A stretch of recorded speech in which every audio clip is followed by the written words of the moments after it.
അതുകൊണ്ടാണല്ലോ ഈ കോടതിയിൽ വിശ്വാസമില്ല എന്ന രീതിയിൽ തന്നെ തുറന്ന കോടതിയിൽ ബാക്കി വാദം കേൾക്കട്ടെ എന്ന് പറയുന്നത്.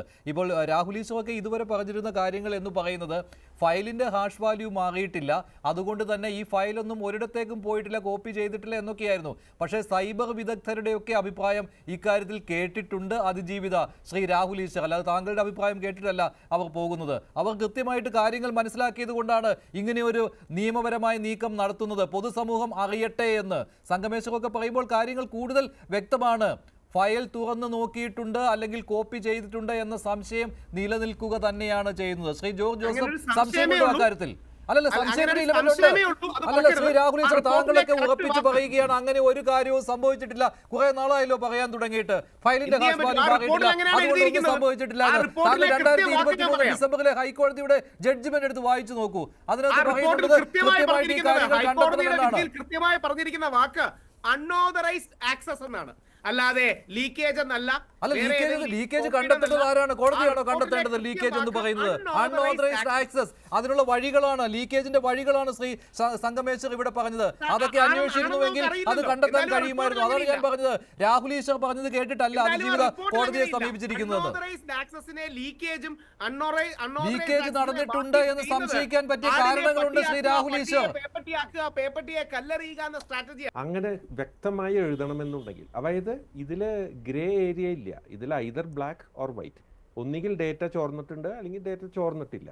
ഇത് രണ്ട് ചെയ്യണമെന്നുണ്ടെങ്കിലും അതിൽ തീർച്ചയായിട്ടും ഒരു പഠനം നടത്തിയ ശേഷം മാത്രമേ ഏത് ഏജൻസിക്കും അത് സന്നിഗ്ധമായിട്ട് ഉറപ്പിച്ച് പറയാൻ പറ്റുള്ളൂ. അതായത് ചോർന്നു അല്ലെങ്കിൽ ചോർന്നില്ല എന്ന് പറഞ്ഞിട്ട്. That is N assurance. ആ അഷ്വറൻസ് എന്തുകൊണ്ടാണ് FSLന്റെ റിപ്പോർട്ടിൽ അവർ പ്രതിപാദിക്കാത്തതെന്ന് പറഞ്ഞു കഴിഞ്ഞാൽ അതിനുള്ള ലോഗുകൾ കിട്ടിയിട്ടില്ല. അപ്പൊ ആ പ്രൂഫ് കിട്ടണ്ടേ? അപ്പൊ ഒന്നുകിൽ ലോഗ് കിട്ടണം, അല്ലെങ്കിൽ അന്വേഷണം നടത്തിയിട്ട് ഈ മെമ്മറി കാർഡ് ആരാണോ ആക്സസ് ചെയ്തത് അവരെന്തൊക്കെ ചെയ്തു ആ മെമ്മറി കാർഡ് വെച്ചിട്ട് ഞങ്ങൾ ഇത് ആക്സസ് ചെയ്തു, ഇത് യൂസ് ചെയ്തിട്ട് ഞങ്ങൾ 1, 2, 3 ഈ 3 രീതികളിൽ ഞങ്ങൾ ഈ ഫയൽ കോപ്പി ചെയ്തു. ഞാനത് എന്തുകൊണ്ട് TV-യിൽ പറയുന്നില്ല എന്ന് പറഞ്ഞു കഴിഞ്ഞാൽ it's an on going investigation. അപ്പോൾ അതിനെ നമ്മൾ ഇംപീഡ് ചെയ്യുന്നത് ശരിയല്ല. അപ്പോൾ 1, 2, 3 എന്നുള്ള രീതികളിൽ ആ ഫയലുകൾ കൈമാറ്റം ചെയ്യപ്പെട്ടു അല്ലെങ്കിൽ കോപ്പി ചെയ്യപ്പെട്ടു എന്നുള്ളത് അത് ചിലപ്പോൾ ഒരു അന്വേഷണത്തിലാണ് പുറത്തു വരുന്നത്. അപ്പോൾ ആ അന്വേഷണം നടന്നിട്ടുണ്ടോ? പബ്ലിക് ഡൊമൈനിൽ അവൈലബിൾ ആയിട്ടുള്ള ഇൻഫർമേഷനിൽ വെച്ചിട്ട് അങ്ങനെ ഒരു ഇൻവെസ്റ്റിഗേഷൻ നടന്നിട്ടില്ല.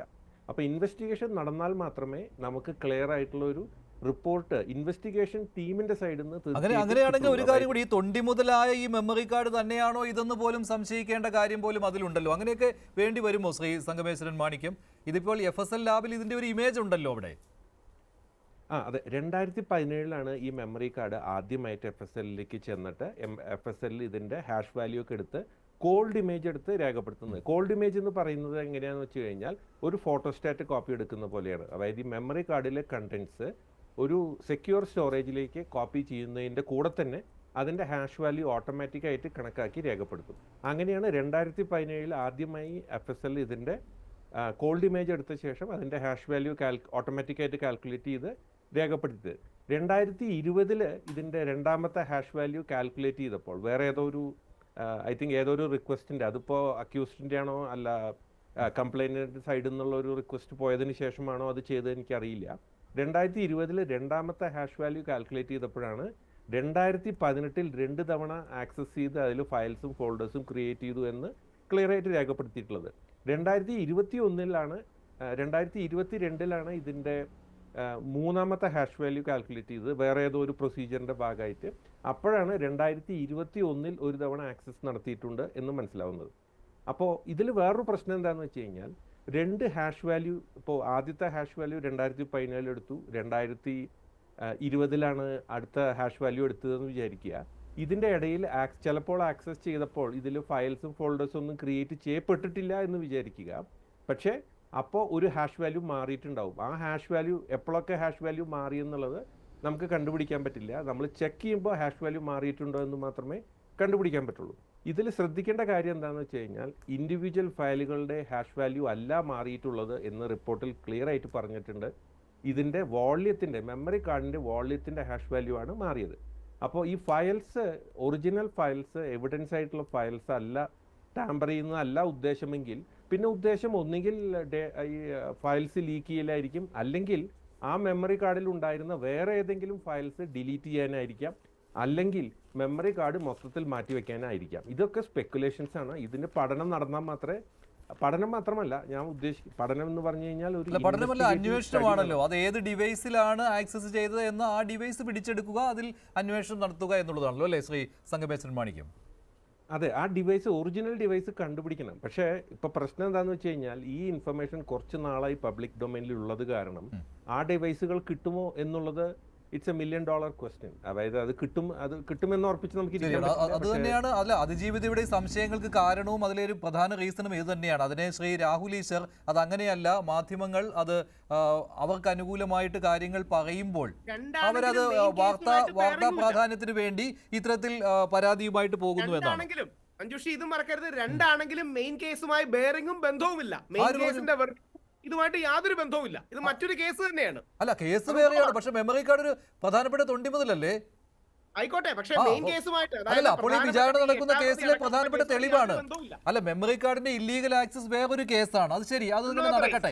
അതാണ് ശ്രീ ജോർജ് ജോസഫ് പറഞ്ഞത്. അത് ഈ നടിയെ ആക്രമിച്ച കേസിലെ വിചാരണ കഴിഞ്ഞ് വിധി വന്നാൽ പോലും ആ കേസ് ചിലപ്പോൾ അതിന്റെ വഴിയെ തന്നെ പോകേണ്ടി വരും. കാരണം അത് ഇന്ത്യയുടെ ലീഗൽ ചരിത്രത്തിൽ തന്നെ വളരെ പ്രധാനപ്പെട്ട ഒരു കേസാണ്. ഇങ്ങനെയുള്ള ഇല്ലീഗൽ ആക്സസിന്റെ തൊണ്ടിമുതലിന്റെ ഇല്ലീഗൽ ആക്സസ് കോടതിയിൽ നിൽക്കുമ്പോൾ സംഭവിക്കുന്നത്. അതങ്ങനെ തന്നെ നിൽക്കട്ടെ. പക്ഷേ താങ്കൾ ഇങ്ങനെ പറയരുത്. നടിയെ ആക്രമിച്ച കേസിലെ പ്രധാനപ്പെട്ട തെളിവാണ്. അവിടെ മറ്റു കാര്യങ്ങളും ഈ പ്രതിഭാഗത്തിന് ഉന്നയിക്കാൻ പറ്റും.